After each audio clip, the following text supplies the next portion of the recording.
Hi guys, good afternoon. Evening na pala dito sa Emirates. So ngayon magluluto tayo naman ng miswa. At guys, ang ganda nang nabili kong pechay. Tingnan nyo sa lulo. Ang ganda niya, promise. So magsuot ako ng gloves kasi nga magkakating ako ng chicken. Ang isasahog ko ngayon is buto-buto ng chicken. Okay. So, wait lang.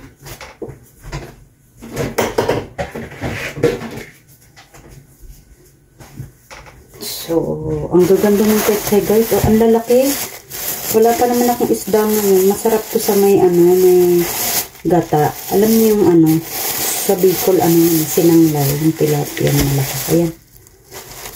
So, inshallah, pagbalik ng kalod galing Abu Dhabi, may huli naman siya. So, this time, ito ang ilalagay ko ngayon. Kukuha lang ako dito ng mga bones kasi para maiba naman siya. Wala akong sardinas. Nakalimutan kong bumili. Tapos ito guys, ang dami ditong ang tawag nito. Ayun, like chicken wings guys. Ano na siya? Marinate na sentado. Marinate na siya. Pakita ko sa inyo. Grabe ang pagkakakalat nito.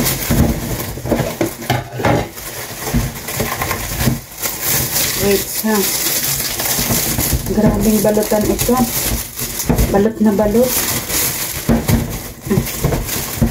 Ow. Oh my god. Ayan guys, oh. Na-marinate niya na yan. Chicken wings, dami niyan. Tapos, uulitin ko siyang i-marinate. Okay, so, let's start.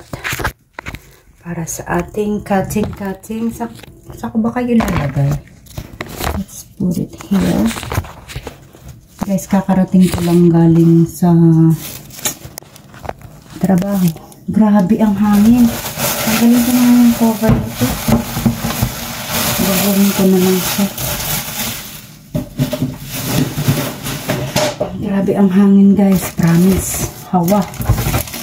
So, hindi ko alam ngayon ang status ng aking balkone. Kung ano na nangyari. Hindi ko pa nasisilip yung alaga doon. So, i-chachap ko lang siya. Yung iba nitong laman, isama ko sa i-marinate. So, para kung gagawa ako ng salad, pwede ko siyang i-air fryer at i-mix ko siya sa salad. Yung meat ng chicken mismo. Kasi ang kukunin ko lang dito is yung what do you call this? Buto-buto. Okay. So, ano ba eh? Okay. Pero guys, take note. Tatanggalan ko siya ng chicken skin. Kasi pero ang wings, syempre hindi na natin ito matatanggal.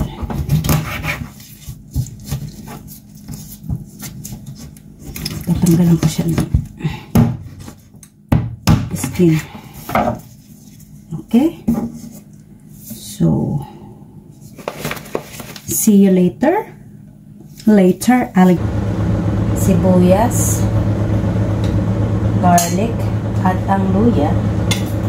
Nakalimutan ko pala yung sili.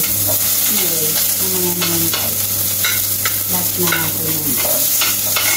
So, yung chicken, konti na yung chicken.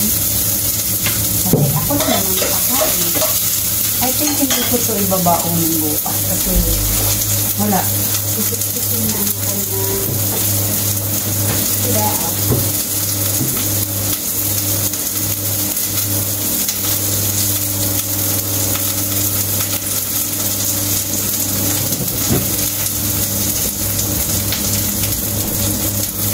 So, kumuha na ako ng 1 kilong sili, guys. Ayan. 1 kilong sili. Sagas na rin siya. Hindi pa ako lumabas ng balkon, guys. Dito pa nagagalaw. Nasisilip ang ating alaga. So, lagyan natin yan. So, brownish na siya. Sinigyan natin ang ating manok. At dahil may manok, siyempre, nalagyan natin ang paminta. Siyempre, bisitahin muna po natin ang ating manok. With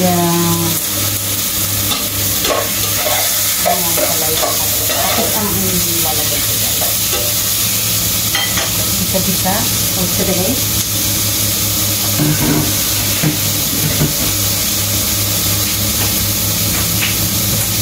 So guys, habang ako nakasanang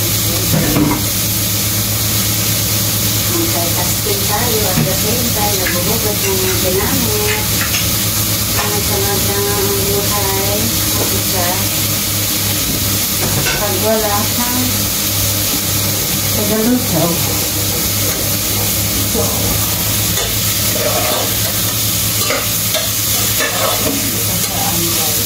masyadong luto.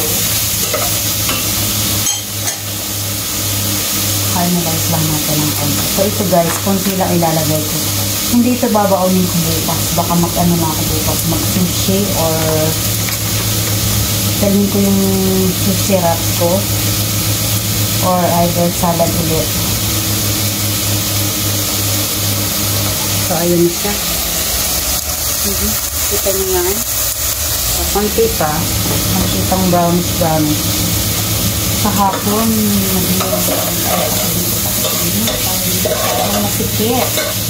Kasi pag ang aking kamahalan ng luluto, occupied na sa lahat. So, medyo maliit ang ating space. Lagyan na natin guys ng potatoes. So, ang ating panimpla ang potatoes. Bismillah. Okay. So guys, for the kulo na siya. Ayan na siya. O, diba? Ibang version ito eh. Instead of sardines. So, yan. Ang ating sahog is chicken buto-buto. Masarap to guys. This time na sobrang lamig. Guys, look at this. Tapos lalagyan natin siya na ito siya. Look. Diba? May pa-Korean tayech. Ito yung roasted seaweeds, whatever. Ayan, lagyan natin ng konti, guys.